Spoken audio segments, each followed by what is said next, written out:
यकीनन आप लोग परेशान हैं। आप लोगों को पता नहीं है कि टेस्ट पीपीएससी के अकॉर्डिंग, अगर एजुकेटर का टेस्ट पीपीएससी के अकॉर्डिंग होता है, टेस्ट कैसा होगा, बीएड ज़रूरी है नहीं है, चंद क्यूरीज आपके माइंड में चल रही हैं। और सबसे बड़ी बात, टेस्ट कब होगा और इसके बाद सिलेबस क्या है, कैसे फॉलो करना है, ये सारी चीज़ें यहाँ पे देखें। पीपीएससी के अकॉर्डिंग बेसिकली एजुकेटर का टेस्ट होने जा रहा है। और पीपीएससी है क्या चीज़, ये भी हम डिस्कस करेंगे। पीपीएससी और एनटीएससी में डिफरेंस क्या है, ये भी यहाँ पे डिस्कस करेंगे। सिलेबस क्या है, पीपीएससी के अकॉर्डिंग एजुकेटर का टेस्ट होगा, उसका सिलेबस क्या है, ये सारी चीजें हम डिस्कस करेंगे यहाँ पे। ये सारा सिलेबस यहाँ पे स्टेप बाय स्टेप, आपने वीडियो को एंड तक देखना। बहुत इंपॉर्टेंट बातें आज की वीडियो में आपको बताने जा रहा हूँ। इंशाल्लाह ये चीजें आपकी क्यूरीज दूर होंगी। यहाँ पे सिलेबस भी यहाँ पे मैं स्टेप बाय स्टेप डिस्कस करूंगा, जहां से आपने प्रिपरेशन करनी है। और सिलेबस बहुत इंपॉर्टेंट होता है प्रिपरेशन के हवाले से। आप सिलेबस के अकॉर्डिंग प्रिपरेशन करेंगे तो आप बेसिकली आपका टेस्ट होगा वो क्लियर होगा। अगर आप सिलेबस के अकॉर्डिंग प्रिपरेशन नहीं करेंगे तो फिर ये जैसे ना अंधेरे में टकरे मारने के मुतरादिफ होगा। बेटा यहाँ पे देखें कि पीपीएससी एनटीएससी में क्या डिफरेंस होगा, सिलेबस क्या है और बीएड जरूरी है या नहीं है, इसको भी डिस्कस करना है। क्वालिफिकेशन क्या रिक्वायरमेंट है, एज क्या है, ऑनलाइन अप्लाई है, ये भी डिस्कस करेंगे। डेट, एक्सपेक्टेड डेट क्या है कि इसका टेस्ट वगैरह कब होगा। ठीक है, ये सबसे इंपॉर्टेंट बात है। आप लोगों को ये आपको इसका क्वेश्चन का आंसर चाहिए, जरूर बताएंगे। टोटल मार्क्स कितने होंगे, पासिंग मार्क्स कितने वाला पास है, इसके बाद टाइम, कितने टाइम में आपने टेस्ट को क्लियर करना, उसको सॉल्व करना होगा। सेंटर फॉर द टेस्ट, ठीक है, आपका जो बेसिकली आप टेस्ट देने जाएंगे उसके लिए सेंटर कहां पे बनेगा। ठीक है, ये भी डिस्कस करेंगे। मोर देन वन पोस्ट पे आप अप्लाई कर सकते हैं क्या, ये भी देखेंगे। उसके बाद इंटरव्यू आपका कहां होगा, ये भी डिस्कस करेंगे। एमफिल पीएचडी वालों को क्या तरजीह दी जाएगी, क्या उनकी सिर्फ सिलेक्शन होनी है। बेटा रुकिए, ठहरिए, यहां पे आपको इसका आंसर मिलेगा। पेंडिंग रिजल्ट वाले भी अप्लाई कर सकते हैं बेटा, ये भी आपको आंसर देंगे। इसका डॉक्यूमेंट्स कौन कौन से रिक्वायर्ड होंगे और टेस्ट कब होगा, ये डिस्कस करेंगे। टेस्ट कब होगा और इसके अलावा एक्सपेक्टेड बेसिकली ये सारी चीजें कब तक होने जा रही है, फाइनलाइज। उसके बाद यहां पे देख सकते हैं ये सिलेबस है। ईएसई, एसई, एसएसई, एईओ, ये 14 स्केल, 15 स्केल, 16 स्केल, ये भी 16 स्केल की जॉब होती है। अगर आप रजिस्ट्रेशन करवाना चाहते हैं, कोई भी क्यूरी है, इस नंबर पे राब्ता कर सकते हैं। Welcome to Hasan Education System. आज की इस वीडियो में आपके माइंड में जो क्यूरीज चल रही हैं उसको यहाँ पे डिस्कस करेंगे। बेसिकली ये चीजें अब से पहले तक ये चीजें चल रही थी कि जो एजुकेटर की जॉब्स होंगी वो basically NTS, national testing service के थ्रू होंगी, जो कि टेस्ट कदरे आसान होता है एज कंपेयर टू पीपीएससी। क्यों, पीपीएससी में बेसिकली नेगेटिव मार्किंग होती है और पीपीएससी बेसिकली क्या होता है, पंजाब पब्लिक सर्विस कमीशन, ये एक अदारा है पंजाब का बेसिकली। इसके अकॉर्डिंग बेसिकली एजुकेटर का टेस्ट होने जा रहा है। ये चीज 95% क्लियर हो चुकी है कि पीपीएससी आपकी एजुकेटर का टेस्ट लेगा और इसका टेस्ट कदरे मुश्किल होता है। इस वजह से मुश्किल उस हिसाब से नहीं होगा, उनके लिहाज से मुश्किल बन जाता है जो तैयारी नहीं करते। लेकिन वैसे ओवरऑल भी देखा जाए तो इसका बेसिकली इसमें थोड़ी सख्ती भी ज्यादा होती है, मतलब इधर उधर पूछने नहीं देते। इसके अलावा टाइम का खास ख्याल रखा जाता है। इसके अलावा यहाँ पे नेगेटिव मार्किंग होती है। ठीक है, जो बच्चे तैयारी करके जाएंगे उनके लिए सारी चीजें जो होगी वो पीछे रह जाएंगी। उन्हें इस चीज से सरोकार नहीं होगा कि हम इधर उधर से पूछें, उन्हें इस चीज से सरोकार नहीं होगा कि टाइम कितना है। डेफिनेटली जिनकी तैयारी होगी वो टाइम के अकॉर्डिंग टेस्ट बना होता है वो सॉल्व कर लेंगे। ठीक है, और टाइम का मसला उनके लिए बनता है बेसिकली जिनकी तैयारी नहीं होती, वो एक क्वेश्चन या दो क्वेश्चंस के अंदर फंस जाते हैं, उसके बाद वहां पे सारा टाइम लगा लेते हैं। उनको शॉर्ट ट्रिक्स नहीं आते, किस तरह क्वेश्चन को सॉल्व करना है। डेफिनेटली आपको शॉर्ट ट्रिक्स आते होंगे तो क्वेश्चन को आप क्विकली आप उसको सॉल्व कर लेंगे। अगर आप वही देसी तरीके से आप उसको, फॉर एग्जांपल अगर मैथ का क्वेश्चन है तो देसी तरीके से करेंगे, वो उसको मल्टीप्लाई करना होगा, किसी को डिवाइड करना, तो इस तरह नहीं बेटा। वहां पे टाइम का खास ख्याल रखा जाए। सारे ट्रिक्स आपके साथ मैंने पहले भी डिस्कस किए हैं, इंशाल्लाह आने वाली वीडियो में भी कुछ नए ट्रिक्स लेके आऊंगा। इस तरह की टेस्ट को सॉल्व कैसे किया जाता है ये सारी चीजें आपके साथ डिस्कस करेंगे। बेटा ये पीपीएससी होता है पंजाब पब्लिक सर्विस कमीशन, और पीपीएससी का टेस्ट कदर थोड़ा सा मुश्किल होता है, नेगेटिव मार्किंग होती है। एनटीएससी में नेगेटिव मार्किंग नहीं होती, ये नेशनल टेस्टिंग सर्विस होता है बेटा। इसके अलावा पीपीएससी का जो मैंने आपको बताया कि इसमें थोड़ी सी सख्ती भी होती है। बेटा यहाँ पे देखेंगे सिलेबस, इसका सिलेबस क्या है, ये सारा सिलेबस यहाँ पे हम डिस्कस करेंगे। थोड़ा सा वेट कर ले, ये क्यूरीज आपके माइंड में चल रही है, बिल्कुल चल रही है, इनको यहाँ पे थोड़ा सा दूर कर ले। बेटा बीएड क्या जरूरी है या नहीं है, बेटा यहाँ पे आपको बताता चलूं बीएड जो है वो जरूरी नहीं है। जी हाँ, आपको मुबारक हो, बीएड जरूरी नहीं है। अब तक की इंफॉर्मेशन यही है कि बीएड जो है वो जरूरी नहीं है। आप लोग बीएड, क्योंकि सिलेबस के अंदर, सिलेबस को अगर देखा जाए अकॉर्डिंग टू सिलेबस जो है, सिलेबस के अंदर जो देखा जाए उसके अंदर बीएड का जो बेसिकली पोर्शन जो है वो वहां पे इंक्लूड नहीं है। इट मींस कि बीएड जरूरी नहीं है। अगर जिन्होंने बीएड किया हुआ है, जिनके पास बीएड की डिग्री है, अगर उनका बीएड है तो उनको 5 मार्क्स एक्स्ट्रा मिलेंगे। कब मिलेंगे बेटा? इंटरव्यू के टाइम 5 मार्क्स मिलेंगे उनको, क्योंकि उनके पास बीएड की एक एक्स्ट्रा डिग्री है। ठीक है, उनको ये फायदा होगा। जिनके पास नहीं है, ठीक है, वो भी परेशान ना हो, वो कोशिश करें, मेहनत इतनी करें कि टेस्ट में इतने मार्क्स ले जाएं ताकि उनको बीएड वाले जो 5 नंबर है वो उनको पीछे छोड़ दें। तो बेटा यहां पे देखें क्वालिफिकेशन इसके लिए कितनी रिक्वायर्ड होगी। इसके लिए क्वालिफिकेशन जो है बेटा, इसके लिए at least master degree required होगी। बेटा कुछ पोस्ट मे बी, उसमें कुछ पोस्ट होंगी, डेफिनेटली होंगी, जिसमें ईएसटी की पोस्ट होगी, वहां पे मे बी, या पीएसटी की टीच होगी, प्राइमरी स्कूल टीचर्स की अगर जॉब आती है वहां पे बीए बीएससी वाली डिग्री भी रिक्वायर्ड हो सकती है। तो बेटा यहां पे ये तो अंडरस्टूड सी बात है कि क्वालिफिकेशन जो है वो बीएस की डिग्री आपके पास हो, 4 ईयर, ठीक है, 4 साल डिग्री आपके पास हो, ठीक है, मास्टर डिग्री जिसे हम कहते हैं। इसके साथ साथ एज, बेटा एज का काफी मसला बन रहा है कई बच्चों के साथ, ये एज का फैक्टर है। बेटा इसकी जो एवरेज एज मैं आपको बताता जाऊं, मेल के लिए 35 36 है, फीमेल के लिए 38 तक है। बेटा इसके अंदर अभी कुछ कहा नहीं जा सकता जब तक इसका ऑफिशियल एडवर्टाइजमेंट नहीं आता। तो आप लोग यही समझें और ये ना समझें जिनकी 40 प्लस हो चुकी है तो वो अपने ज़हनों से निकाल दे कि इतनी ज्यादा एज वहां पे आपको नहीं दी जाएगी। ठीक है, ये चीज है। 40 से कम वाले अपनी प्रिपरेशन जारी रखें, 40 प्लस वाले ये चीजें रिलैक्सेशन नहीं मिलने वाली। ठीक है, इतनी ज्यादा रिलैक्सेशन नहीं होगी। और पीपीएससी में तो वैसे ही नहीं होती ना, ये पीपीएससी के अकॉर्डिंग हो रहा है। इसका ऑनलाइन बेटा आपने अप्लाई करना होगा, ऑनलाइन आपने अप्लाई करना है बेटा। कब अप्लाई करना है बेटा? ऑनलाइन आपने अप्लाई करना है, क्योंकि इसमें ऑनलाइन में कोई ये नहीं होगा किसी का फॉर्म गुम हो गया या किसी का अप्लाई सही नहीं हुआ। इसमें ऑनलाइन अप्लाई करेंगे आप। अगर आपसे अप्लाई नहीं होगा आप हमसे राब्ता कर सकते हैं, हम आपका अप्लाई कर देंगे। रीजनेबल चार्जेस होंगे, इस नंबर पे राब्ता करके हम आपका अप्लाई कर देंगे, आप हमसे राब्ता करेंगे। ठीक है, और यहाँ पे एक्सपेक्टेड डेट क्या है बेटा? कब इसका बेसिकली इसका ये सारी चीजें होनी कब है बेटा? जो कि मैं फर्स्ट डे से बताता आ रहा हूं, इसका जो कि 21 जुलाई जो है ना एक्सपेक्टेड डेट है। 21 जुलाई या जुलाई का आखिरी हफ्ता इंपॉर्टेंट है, ये एक्सपेक्टेड डेट है। इस यहां तक हो जाएंगी चीजें। उसके बाद टोटल मार्क्स बेटा पीपीएससी के अकॉर्डिंग जो एजुकेटर की जॉब्स होंगी, इसमें टोटल मार्क्स जो होंगे, टोटल मार्क्स 100 होंगे बेटा। टोटल मार्क्स जो होंगे वो 100 होंगे। और याद रहे कि आपको बताता जाऊं, यहां पे टोटल नंबर ऑफ वैकेंसी जो है वो 30,000 है बेटा। 30,000 वैकेंसीज हैं, इसलिए टोटल मार्क्स मैं आपको बता दूं, टोटल मार्क्स जो है वो 100 है। और यहाँ पे पासिंग मार्क्स कितने वाला है? ठीक है बेटा, जो टोटल मार्क्स होंगे वो 100 है, पासिंग मार्क्स कितने वाला है? पासिंग मार्क्स बेटा इसके लिए आपके पास एटलीस्ट आपके पास 60 मार्क्स होंगे, एटलीस्ट एवरेज 60 मार्क्स होंगे तो आप लोग पासिंग कंसीडर होंगे। पासिंग का मतलब क्या है बेटा?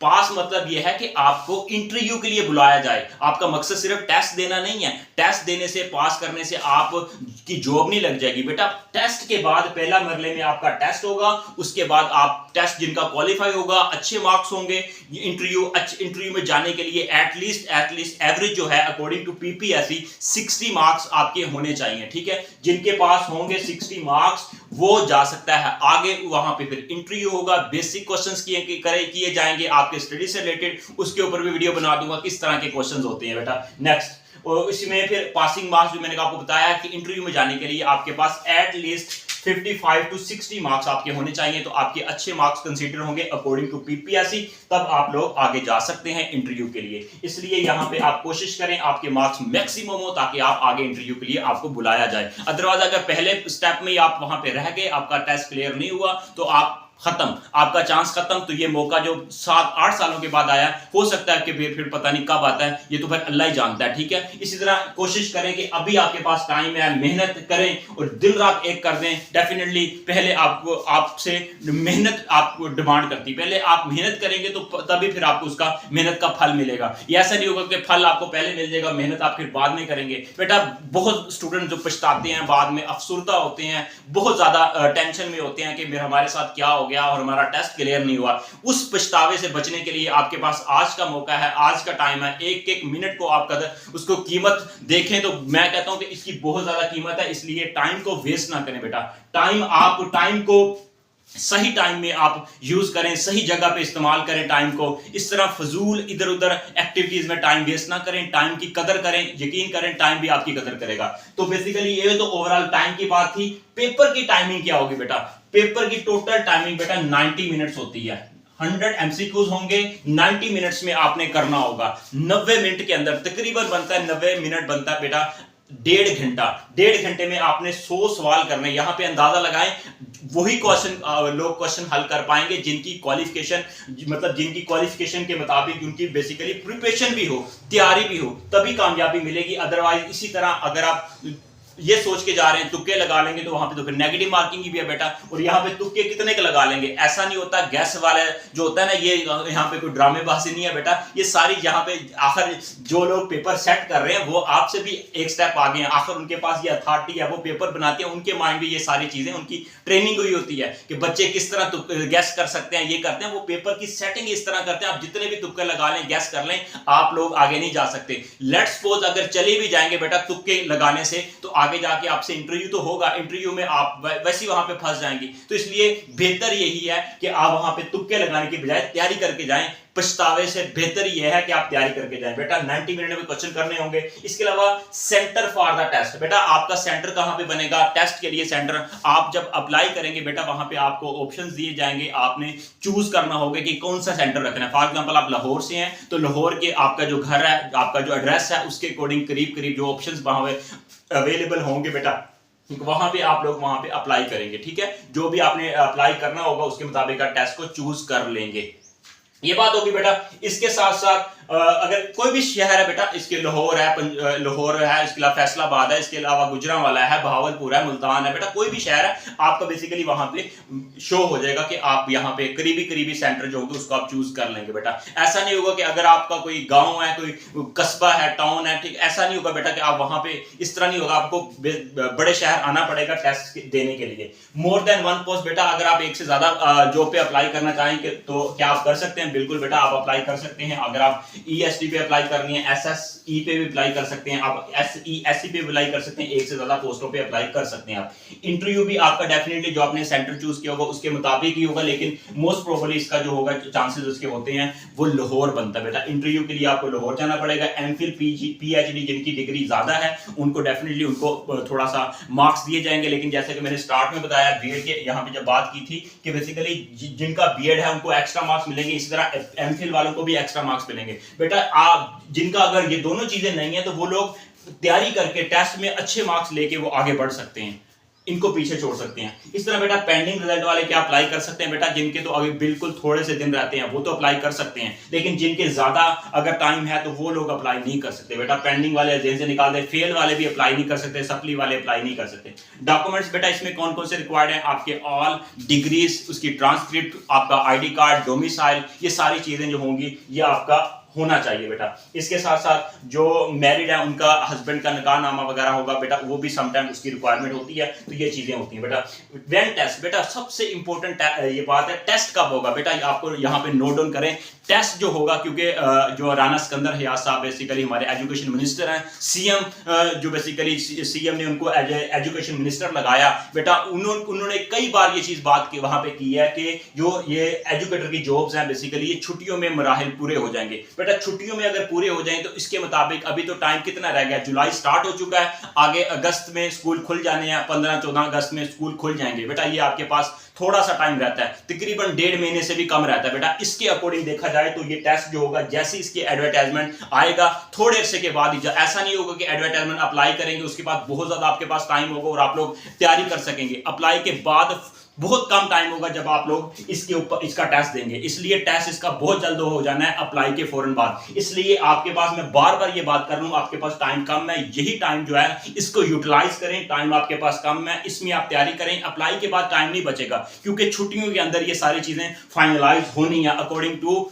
राना सिकंदर हयात साहब जो हमारे एजुकेशन मिनिस्टर हैं, इसलिए छुट्टियों में ये काम होगा। अगर जुलाई 21 में इसका एडवर्टाइजमेंट आ जाता है तो हो सकता है अगस्त के अंदर इसका टेस्ट हो जाए। तो आपके पास इतना टाइम नहीं है, ये चीजें मुश्किल है, मैंने आपको बार बार कह रहा हूं, आसान चीजें नहीं है। टाइमिंग और पीपीएससी के अकॉर्डिंग आप टेस्ट दे रहे हैं, उसमें टाइमिंग का ख्याल रखना, नेगेटिव मार्किंग, इस तरह की चीजें आ जाती हैं। ओवरऑल जो तैयारी कर रहे हैं उनके लिए मुश्किल नहीं होगा, चाहे वो पीपीएससी टेस्ट ले चाहे वो एनटीएस टेस्ट ले। बेटा यहाँ पे ये चीजें हो गई। इसके बाद अब यहाँ पे देख सकते हैं, यहाँ पे कुछ डिफरेंट, यहाँ पे आप देख सकते हैं पोस्टिंग है। यहाँ पे ESE elementary school educator, SESE senior elementary school educator, SSE secondary school educator, AEO assistant education officer. बेटा ये बेसिकली पोस्टिंग है। इसमें ये ESE 14 स्केल होता है, SESE 15 स्केल होता है, SSE 16 स्केल होता है, AEO 16 स्केल होता है। बेटा ये पोस्टिंग है, ये बेसिकली जॉब्स हैं एजुकेशन के अंदर। यहाँ पे PhD की जॉब्स भी आ सकती हैं। बेटा इसके अकॉर्डिंग आर्ट्स का सिलेबस, अगर कोई इस पे अप्लाई करता है, इनमें से किसी पे भी अप्लाई करता है, आर्ट्स का सिलेबस यहाँ पे देख लें, नोट डाउन कर लें। यहाँ पे general knowledge, current affair, Pakistan study, Islamic study, math, जियोग्राफिया, इंग्लिश, उर्दू, कंप्यूटर साइंस, ये कंप्यूटर है, ये साइंस अलग है, बेसिक साइंस। बेटा ये बेसिक चीजें, ये जो है ना, ये आप लोगों ने ये आर्ट्स के लिए ये सारा सिलेबस करना है। ये 100 मार्क्स का टेस्ट होगा आर्ट्स वालों के लिए, टोटल 100 मार्क्स का टेस्ट होगा आर्ट्स वालों के लिए, ये आपने करना है। इसके अलावा अगर जो साइंस पे अप्लाई कर रहे हैं, बेटा इन पोस्टों पे साइंस वाले जो अप्लाई करेंगे उनका 50% जीके होगा। बेटा 50% जीके होगा। गर्मी बहुत ज्यादा है, जहां पे देखें 50% जीके होगा और 50% सब्जेक्ट से रिलेटेड होगा। अब सब्जेक्ट से रिलेटेड जो होगा 50% में physics, chemistry, math, botany, zoology etcetera. इसके अलावा कोई और भी सब्जेक्ट हैं वो भी यहाँ पे ऐड कर लेंगे। वो आपके सब्जेक्ट बेस्ड वो होगा, वो 50%। और जनरल नॉलेज जो होगा बेटा वो 50% होगा, जो साइंस कैटेगरी में इस पे अप्लाई करते हैं, इनमें से किसी भी पोस्ट पे। बेटा इसी तरह SESE या SST, बेटा इस पोस्ट पे जो अप्लाई कर रहे हैं कंप्यूटर साइंस वालों के लिए, बेटा सिलेबस क्या होगा, सब्जेक्ट में से 80% और जनरल नॉलेज में से 20%। बेटा यहाँ पे थोड़ी सी आप लोग नोट कर लीजिएगा चीज। तो बेटा यहाँ पे देखें ये 80% है ना, यहाँ पे मे भी चेंजिंग आ सकती है जब इसका ऑफिशियल, ये सारा इसका ऑफिशियल जब इसका सिलेबस आएगा, ये बेसिकली उसके अकॉर्डिंग यहाँ पे ये 50% हो सकता है। बेटा उसमें ये 50% हो जाएगा, हो सकता है ये भी फिर 50% हो जाए अकॉर्डिंग टू दिस साइंस वालों के लिए। अगर कंप्यूटर साइंस वालों का ये 50% हो जाएगा तो ये फिर डेफिनेटली जनरल नॉलेज का इंक्रीज हो जाएगा। अगर नहीं होता तो 80% सब्जेक्ट होगा, 20% फिर जीके होगा। इस चीज का वेट करें। डेफिनेटली आप कंप्यूटर पढ़ रहे होंगे, आप मार्क्स को देख के तो नहीं पढ़ रहे होंगे, आप उस लेवल को पढ़ते हुए कंप्यूटर को बेसिक से स्टार्ट करें, आप मास्टर लेवल तक चीजों को देखें। और इसके लिए ज्यादातर चीजें जो होंगी वो ज्यादा मास्टर लेवल मतलब MSc लेवल या BS लेवल की चीजें नहीं होंगी। आप कोशिश करें मैट्रिक लेवल, इंटर लेवल की चीजें देखें, BS लेवल की चीजों को देखें। और जनरल नॉलेज तो आपने तैयार करना ही है हर हालत में। इसमें जनरल नॉलेज 20 नंबर का कौन कौन सा होगा बेटा, इसमें भी 50% जो जनरल नॉलेज है बेटा, इसमें 20% जनरल नॉलेज है बेटा, वो ये वाला जनरल नॉलेज होगा। जिसपे आर्ट्स वाला जनरल नॉलेज होगा वही यही सब्जेक्ट होंगे, इनमें से ही 50% जनरल नॉलेज आएगा, 20% जनरल नॉलेज यही होगा। GK, current affair, Pak study, Islamic study, math, जियोग्राफिया, English, Urdu, computer and science, general science. बेटा ये जनरल नॉलेज का यहाँ पे ये वाला बेसिकली होगा। और जो आर्ट्स वाले पे अप्लाई करेंगे उनका सब्जेक्ट नहीं होगा, वो सिर्फ जनरल इन सब्जेक्ट का पेपर देंगे बेटा। और यहाँ पे देखें PET, ठीक है, ये पीटी की बेसिकली जो स्कूल्स के अंदर पीटी मास्टर्स होते हैं बेटा, उनके लिए ये बेसिकली सिलेबस है। फिजिकल एजुकेशन वो 80% उनका सिलेबस होगा और जनरल नॉलेज 20% होगा बेटा। इसके अकॉर्डिंग वो प्रिपरेशन करेंगे। इसके अंदर भी चेंजिंग हो सकती है, 50% ये 50% हो सकता है, ठीक है, जब ऑफिशियल आएगा। और ये 50% हो सकता है बेटा।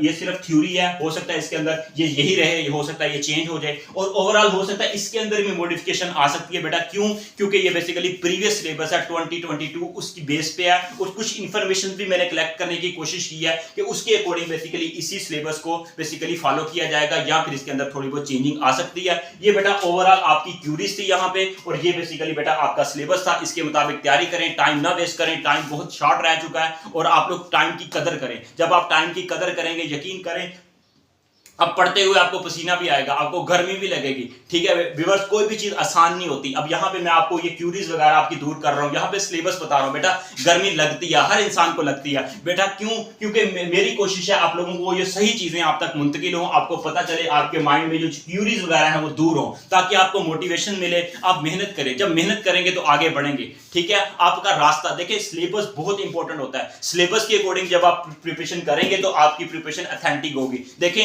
सही रास्ता चूज करेंगे तो आप मंजिल पर पहुंचेंगे, अगर सही रास्ते चूज नहीं करेंगे तो आप मंजिल पे नहीं पहुंच सकते बेटा। इसलिए सिलेबस को लाजमी फॉलो करें, अकॉर्डिंग टू सिलेबस प्रिपरेशन करें बेटा। ये ओवरऑल चीजें थी। इसके अलावा क्योंकि बेटा मैंने ये आपको सारी चीजें बताई, पीपीएससी के अकॉर्डिंग 30,000 वैकेंसीज आ रही है बेटा, इसलिए आपको बताई है। और ये बेसिकली बजट में ये चीजें सारे पैसे रखे जाते हैं, बजट आ चुका है, उसके बाद बजट में पैसे वहां पे रखे गए हैं कि एजुकेटेड बेटा, इसके लिए डेफिनेटली तनख्वाहें देनी होती हैं, सारी चीजें करनी होती हैं, टेस्ट, ये सारे एक प्रोसेस होता है बेटा। उसके लिए अब बजट में पैसे रखे गए हैं, ये सारे मुक्सद हुए हैं वहां पे, तभी एजुकेटर की जॉब फाइनलाइज हो चुकी है। इंशाल्लाह ये जुलाई के एंड तक एक्सपेक्टेड है। आप लोग अपनी तैयारी स्टार्ट कर दें, हम ऑलरेडी तैयारी करवा रहे हैं, अकॉर्डिंग टू सिलेबस प्रिपरेशन हम करवा रहे हैं। अगर कोई रजिस्ट्रेशन करवाना चाहता है, इस नंबर पर राब्ता करके अपनी रजिस्ट्रेशन करवा के आज ही तैयारी स्टार्ट कर सकते हैं बेटा। हम अपने नोट्स देते हैं, अकॉर्डिंग टू सिलेबस अपने नोट्स प्रोवाइड करते हैं, वीकली टेस्ट भी होता है, ऑनलाइन क्लास होती है, सामने आपके स्लाइड्स होंगी, उसके मुताबिक आपको बताया जाएगा बेटा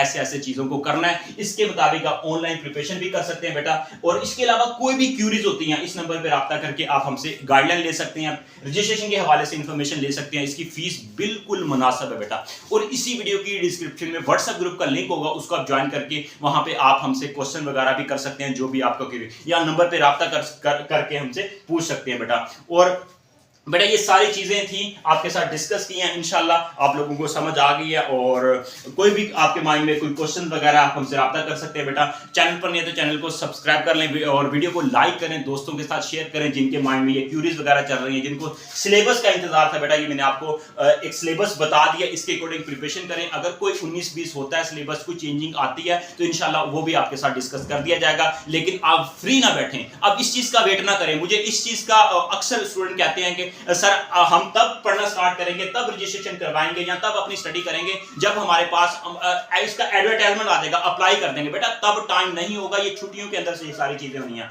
ऑल द बेस्ट, अल्लाह ताला आप सबको कामयाब करे। God bless you, take care, अल्लाह हाफिज।